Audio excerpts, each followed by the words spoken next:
Developing the Innovators Mindset in Education next with George Couros. That's right. Today on the show, we've got Mr. George Couros with us. Mr. Couros is the Division Principal of Innovative Teaching and Learning with Parkland School Division, Innovative Learning. Teaching and leadership consultant, as well as the author of the book, The Innovators Mindset.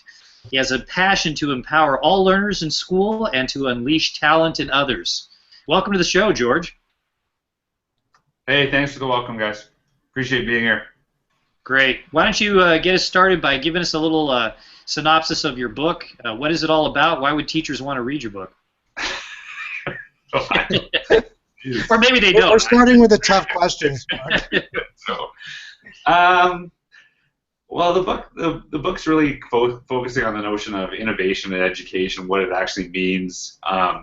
And I think a lot of times when we talk about innovation, people just replace the word technology and think, you know, if you tweet, you're innovative and things like that. So it's kind of really thinking about like what innovation is, what does it mean, what does it look like, and actually how do we go about, you know, creating the conditions where innovation is more likely to happen in schools, but also where we do it ourselves. And I think what I really tried to do with the book, to be honest with you, was I really tried to write it with stories that connected in an emotional way to the content. Because I think to be honest, a lot of education books, I find them very like, they're giving you great ideas, but they're not necessarily compelling. Like, you don't necessarily feel you have to do this.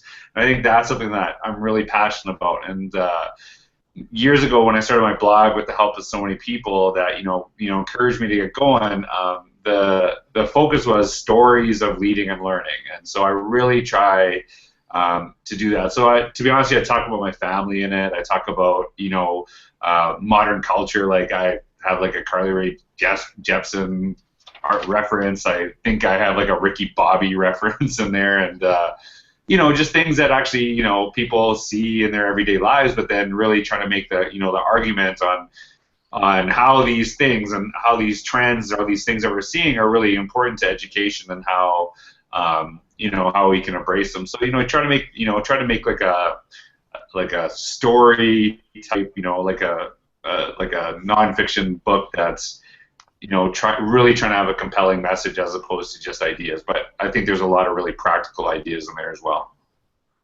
Hey George, so if you're working with a set of teachers, maybe doing a training or something like that, how is it that you move them to think that they could be innovative in their classrooms if they feel like they need to follow a set of curriculum and standards and things like that? I know a lot of people feel handcuffed by those things. So how do you move them forward in that mindset? Well, I think that's really one of the things I talk about is that as a former school principal, and I'm on a sabbatical this year from my school district. One of the things that we really try to focus on is being innovative within the constraints of what you actually have to do. So the curriculum, the content that you have to do. If I can't say to a teacher, don't teach content, don't teach the content that is listed in the curriculum guide, because to be honest, you could. I could, yeah, I guess I could, but I could say that, but to be honest, they'd probably be out of a job, right? They'd be in trouble for doing that. And so it is kind of saying, like, the art of how you teach it is not really determined. That's up to you. And so it's how do you teach this in a way that's compelling, that goes beyond the skills that the content or the curriculum is saying, right? Like, and so I think that's a really big focus, is really, because we always say, oh, you need to think outside of the box, but the reality is we all work with inside of a box. And as much as people talk about, we need to rip down schools and start from scratch, it's not happening anytime soon. So how do we actually create something within the guidelines of what we're supposed to do that is pushing the boundaries of thinking, that is more than just simply teaching the curriculum, it's going beyond that. And I think that's a really big focus on that, and it really is kind of having learning at the drive, like the drive, like not necessarily learning, but the learner, and starting with what our students need and working backwards from there, as opposed to what we've always known, what we've always done. I love that. It's the mindset of just being able to work within the box and be creative in the box. So, you mentioned the book has several practical ideas for teachers. Could you give us an example of one of those that maybe is striking a chord with many teachers that you come in contact with?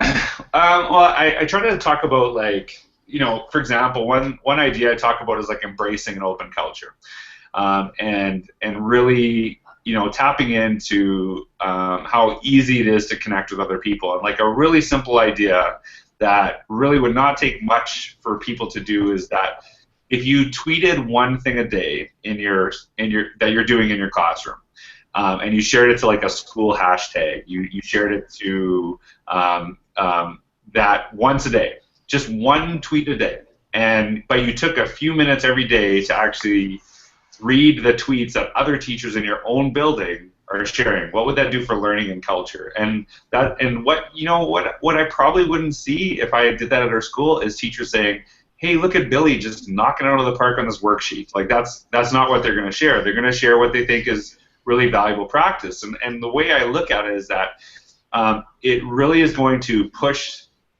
teachers in that own building, because we talk about global collaboration all the time, which is amazing, which is a fantastic opportunity, but do we actually use these things to promote culture in our own schools? And you'll start getting those ideas and say, you know what, I saw this from the grade 5 class, I teach grade 1, that's not going to work the way they're doing it, but if I took this idea and tweaked it and changed this around, this would be amazing for my grade 1 students. And that's really kind of that notion of the innovator's mindset. It's what do you know and what do you do with what you know? How are you actually creating something different? And that's like an idea that's really kind of stuck out with a lot of people, because it is simple yet powerful. And I think that's what we're trying to do. It doesn't mean you have to do the most complex idea ever. It's how do we utilize these things at our fingertips to really improve learning for our kids. I hear you saying, and it coming back up, and be doers, basically, not just like learners, but be doers after you learn, like take action. So how does a principal promote, at every school, creating doers rather than just kind of followers, I guess? I think leadership is so crucial to this, because you have a lot of administrators all over the world that basically they'll say, hey, we want 21st century learning, 21st century schools. And then they'll have PowerPoints with bullet points on how you get there. and it's like, wait, that's wrong? Yeah, exactly. But they'll have the things, and I'm not against the idea of presentations. I'm not. If you're like I present all the time, and the way I do it is different from what a lot of people that I see, because I try to make it interactive, using simple things like a hashtag or whatever. But I think that we often say one thing and show another. And I think what is really important is that how do principals model that they're willing to do these things and try different things. Like, here's a really simple example that drives me crazy. You have a school moving to Google Apps, and the principal says, we want you to use Google Apps. Here's just a simple Word document that you can, follow along the instructions. Like, why don't you just send them a Google Doc? Like, why don't you actually use what you're saying to use? And it's just little modeling things like that you're willing to try to do these things. Like, one of the things that I really noticed is that you have educators going to ed camps, and oh my God, this is the best learning ever. This is so amazing. Oh, I love it. It just really pushed my thinking. They go back to their schools, and rarely do they actually have kids lead ed camps. And if it was such an amazing learning experience for the student, why are we not recreating it for the teacher? Why are we not recreating it for the kids? And then you see, like, the other thing, oh, makerspaces, makerspaces, makerspaces, how they're so awesome for kids. Yeah, we don't really do them as teachers. And so it's like it's kind of like we separate, like, this is good for them and this is good for us, but it's not really focusing on the learning, like the power of that experience for learning. And I think, as administrators, as principals, I think it's really crucial to not only, have a vision of what could be, but also show that in your actions and show that in your process. And I think that's one thing that I really try to do. I don't really, to be honest with you, I don't talk about anything that I don't do myself. And I think that's really an important concept. George, I'm gonna brag on my brother. If you go back to February 2013 episode of the Bedley Brothers, Yeah. he talks about doing ed camp with kids. Yeah, and it's nice because there are more and more people doing that, right? Like, and I think that'd be a great learning opportunity. And the schools that I've seen do it, it's amazing. Yeah. So what do we do with a campus where you talk about sharing innovative ideas or just something that's outside the box, slightly at least, with your colleagues on your campus? What do we do on a campus where the teachers are real resistant to get on Twitter? Is there another method that you've seen being used by teachers to share out those practices and collaborate? I mean, did they post it on the whiteboard in the staff room, or what have you seen that's working out there? Like, for how would they actually share? Yeah. I mean, because I'll be honest. At my site, I'm not getting people on Twitter. I've tried, but I mean, I can only push so hard. I'm not going to do that to them. One of the things that I did, and like, this did not lead to every single teacher signing up for Twitter and seeing the value and how amazing it was, right? People are at different times, and I think it's really interesting because you can have me who started Twitter in like 2009 or so and didn't really use it for a year, and then getting on it for like, in 2010 using it for about 6 months. Why is everyone not on this, right? And then you see someone in 2013 saying, oh my God, like, this is amazing, why are my teachers? I'm like, well, where were you 3 years ago, right? And people are like thinking like, George, why didn't you start when it came out, right? And it's like, people find these things at different points, and I think, like, one thing I always say is that every one of us on Twitter started with 0 followers. We started not knowing what we were doing, and I think that's something that's really important to, like, empathize with this group. But I think it's just kind of maybe sharing information that you have. Like, one simple thing that I used to do was, instead of having like my weekly like informational thing that I would send to my staff, I moved it to a blog. And so I would just be very cognizant, and I would say, so on Twitter, here's a tweet that I saw with a really great article. Here's another one from this person. And so it kind of was like, you're getting a lot of really great stuff from Twitter, right? Like, and so you kind of would model that, but like, even, showing them how it can make their lives easier. One thing that I really focus on is, like, say you're a teacher and you teach grade 4 and you have a hashtag for your class. And then, at the end of the month, you're doing that newsletter home, and it's like, like, what did we even do this month? Like, it's just so much work, and you're sitting there on a Friday because you got nothing better to do on a Friday night than hang out at school and work on this newsletter. or come on the Bedley Brothers show. Yeah, exactly. So, is that, why wouldn't you use a hashtag and document and share, like, hey, this is happening in our class now, this is happening in our class now, and then using something like Storify to just pull those tweets in that you've collected. So you're now connecting with parents and community real time, but then using that information that you've created and putting it in something that you've been doing anyway. And I think, again, that's not about the technology, because I know teachers are doing that newsletter and they're spending time. And a lot of people, like, there's a few teachers that, oh my God, I love the newsletter. I love writing the newsletter, but it's very few from what I've come across. And they kind of like regret it, coming into like January and February, like, oh my God, why did I even start doing this, right? As opposed to just pulling things in, something as simple as Storify. But that's for me is like, how can I show them that it's actually going to save them time and is better? And I think that's a really important thing. Now, the investment in the beginning is important. You're going to spend some time doing that, but long term, can I show them the power of it, that it's going to like it's going to really transform something that maybe is already happening in the classroom that could become better, and then who knows where it could lead.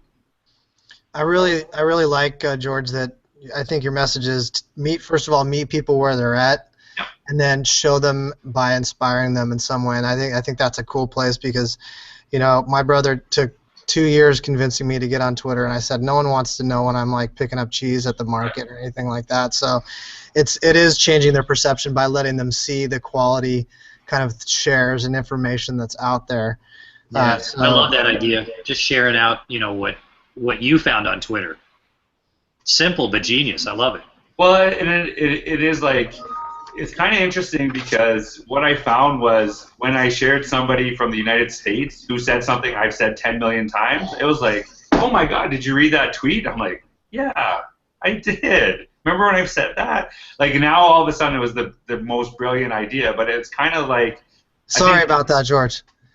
Yeah, exactly. Sorry about that. Yeah, but it's kind of like the idea that that sometimes it's a reaffirmation of what you're trying to do, and it's not some crazy George idea. It's like, no, this is actually happening in other places, right? And one of the things that I've really been talking about with people is that in this notion of the innovator's mindset is that somebody in the world is doing the thing that you say you can't do.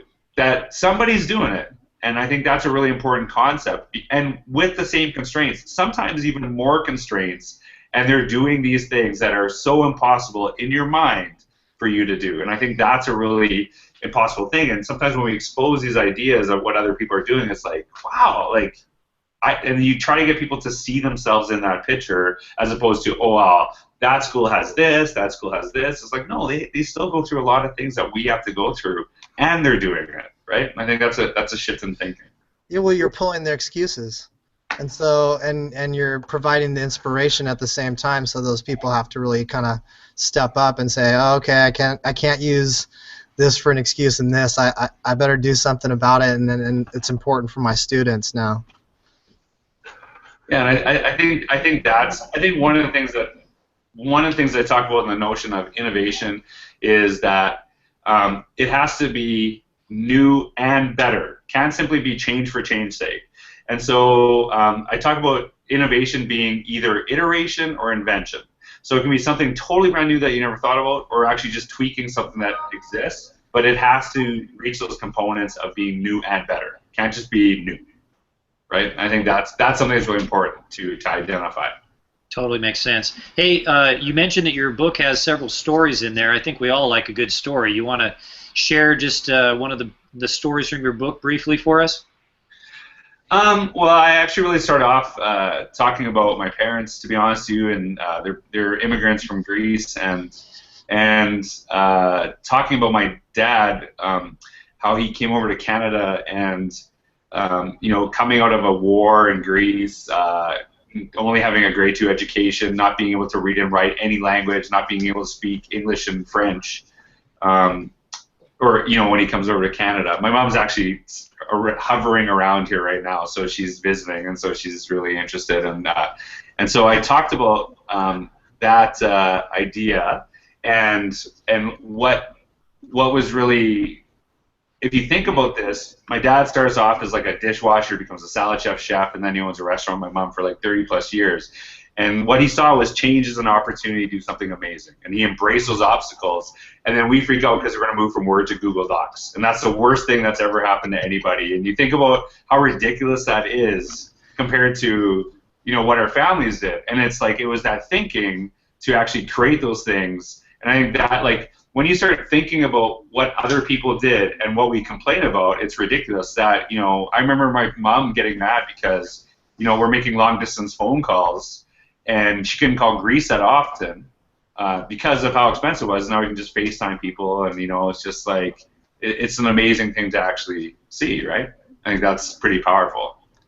That's an amazing perspective that you don't get unless you've lived through things or you take the time to listen to people's story and really digest them and understand how strong they were to face some of the things they faced. That's cool, George. Thanks for sharing that. All right, so it's the time of the show now. We're going to switch gears, if you don't mind. George, you're one of the most edu-famous Canadian educators of our time. So we thought we'd see how educated you are on Canada. We're going to play a little game that we're calling Oh No, Canada. Tell our audience who George will be playing for today. George Couros, you'll be competing for Kelly Holden, a 4th grade teacher in Canada. No, she's not. Just yeah, look, I don't know if I trust the people asking the questions. She's in Mill Grove. Oh, you can tell us if we're wrong. We'll probably be wrong. Or blame Google, one of the two. She teaches at Mill Grove School, in Spruce Tro. And if you are able to answer 2 out of the 3 questions correctly, that's just a 66%, George. Then Kelly will be awarded a free download of a ridiculously popular edu rock band, Rockin' the Standards. So, right. Are you ready? Are you ready for some Canadian questions here for you today? Yeah, it's a lot of pressure that I'm playing for Kelly. So we're going to put the word about for all of in the Canada, questions. George. You're playing for all of Canada. Good to know. Good to know. Okay, no pressure though. Here goes question number 1. We Americans hate our taxes. Perhaps you've heard of the Boston Tea Party. So we have a lot of write-offs in the United States. Canadians have their write-offs as well. Which of these is an allowable tax write-off in Canada for personal use? Obviously, you can write off anything for business use, right? So for personal use, which one of these is an allowable Canadian write-off? Is it A? Skydiving lessons. Or is it, no Googling, hey, watch it there, okay. Or is it B? Lawn fertilizer. Or is it C? Dog food. So believe it or not, one of those is a tax write-off in Canada. You may save some money after this too, George, if you're not sure. Oh my God! I hope it's dog food. Is it skydiving lessons, lawn fertilizer, or dog food? It's lawn fertilizer. It's got to be lawn fertilizer. Lawn fertilizer. Oh, lawn fertilizer is not correct. What is it? I'm sorry. It is dog food. Are you kidding me? How is dog you have a dog? I have 2. Well, so you can write off your dog food. Now you know. Aren't you glad you came on today's show? Forget about Kelly. You just saved me a bunch of money. Yeah, in taxes. I hear the taxes are a little higher there too. All right. I just typed in dog food into Google, and it just popped up tax deductible in Canada. Are you serious? They're listening to us. That's why. Google's listening, always. Yeah, always. All right, well, you have 2 more chances, and you're going to have to get them both right in order to be a winner. So here we go. 3, okay. Okay. So Canada, question number 2. Canada and the U.S. have a lot of differences, but we also have many similarities. Which of the following is true of approximately 17% of both Canadians and Americans? Which one is true of 17% of both Canadians and Americans? Just so you know, that's not a really high percentage. So it's right. But it is the same in both places. Okay, all right. So it's rather unpopular in both places. Is it A? 70% of Canadians and Americans are smokers. Or is it B? 17% of Canadians and Americans have had cosmetic plastic surgery. Or is it C? 17% of Canadians and Americans live into their late 80s. Jeez, I'm going with A, smokers. You're going with A? Yeah. Yes! That is correct. 17% actually, because it is unpopular. So 17%, that would make sense. Yeah. Yes, death is also unpopular as well. Right. Okay, well, you got 1 right, and we're down to the third and final questions. These are no not pressure. Canada questions, by the way. This is not.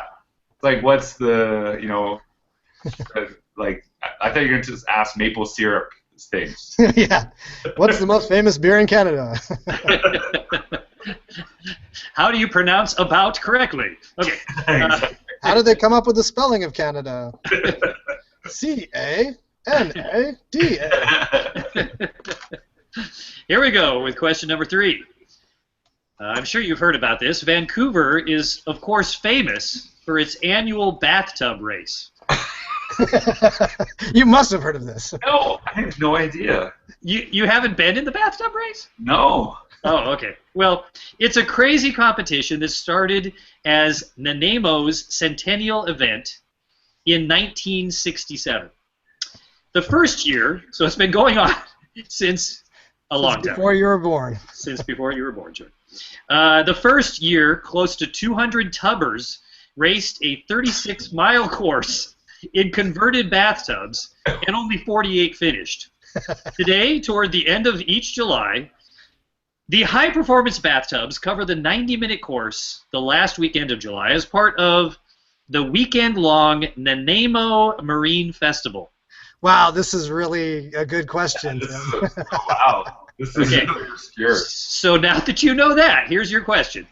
What new addition has been made to the bathtub race festivities? I was just wondering if you Googled Canadian facts and then went to, like, the 50th page on Google. Like, these are obviously not page one. Yeah, this is like the These are rare 3,000th facts. page. Yes, rare fact. Okay. Actually, yes. I've been training for the bathtub race. That's why I know about it.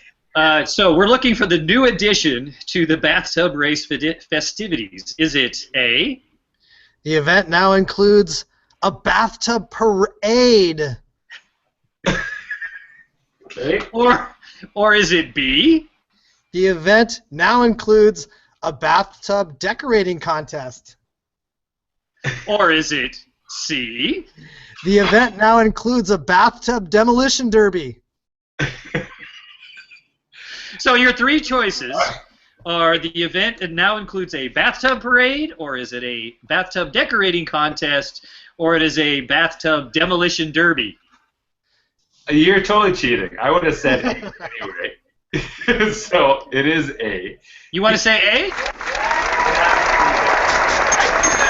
I was actually going to stop it right then and say no matter what you say, there's obviously a parade. There's obviously a bathtub. Canadians love their parades, or what? No. But It's too cold for parades. They love their bathtubs, Tim. You got a bathtub race. You got to celebrate it, I guess, somehow. All right. Well, Scott, how did George do today? George, you got 2 out of 3 correct, and that's good enough to be a winner. Congratulations, you won absolutely nothing. Kelly at Millgrove School in Canada has just won a free download of Rockin' the Standards album, educational rock and roll music for 2nd through 6th grades. Oh, great job, Mr. Couros. And why don't you let your new fans let them know how they can get a hold of you, get your book, website, any kind of contact information that you'd like to share so people can follow up on this. Well, you can follow me on Twitter. It's Couros, Gcouros. My blog is georgecouros.ca. As in California or Canada? No. georgecouros.ca. And you can get the book on Amazon, so it's being sold there. And what's nice is actually on the blog, you'll see a tab. It's called the Innovators Mindset, and it's actually basically a living study guide for the book for people doing like book studies and things like that. So I add links. I've added all the links from the books that I discussed, but also any new content that actually kind of furthers that learning, I'll add too. So that's why I call it a living guide, is because I'm still adding things that are not in the book that kind of support some of the thinking. Very cool.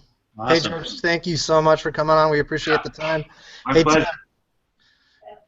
You want to tell us about what's happening the first Wednesday of February?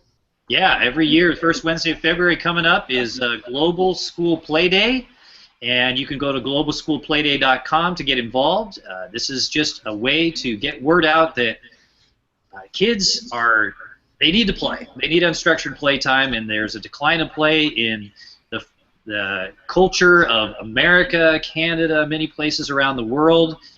We've got educators signing up from all over the world. We had a couple of schools today in India sign up. You can go there to connect with other classes and schools that are going to be celebrating unstructured play on the first Wednesday of February. We also have the sign-up sheet coming out real soon to sign up for 2017. We're going for 100,000 students this year, maybe 500,000 for 2017. What do you think, Scott? I say yes. Can you imagine if there was like 10 million kids just playing? Like, I think the world would change. I don't know. it would be awesome on one day. And it's really about bringing awareness to play. So, hey, George, thanks again for coming on, and we really appreciate the time, and we hope people go check out your book. Thanks, sir. I appreciate your time, guys. All right, thank you, and thanks for watching. Mom and Dad, thanks for watching. Mom and Dad.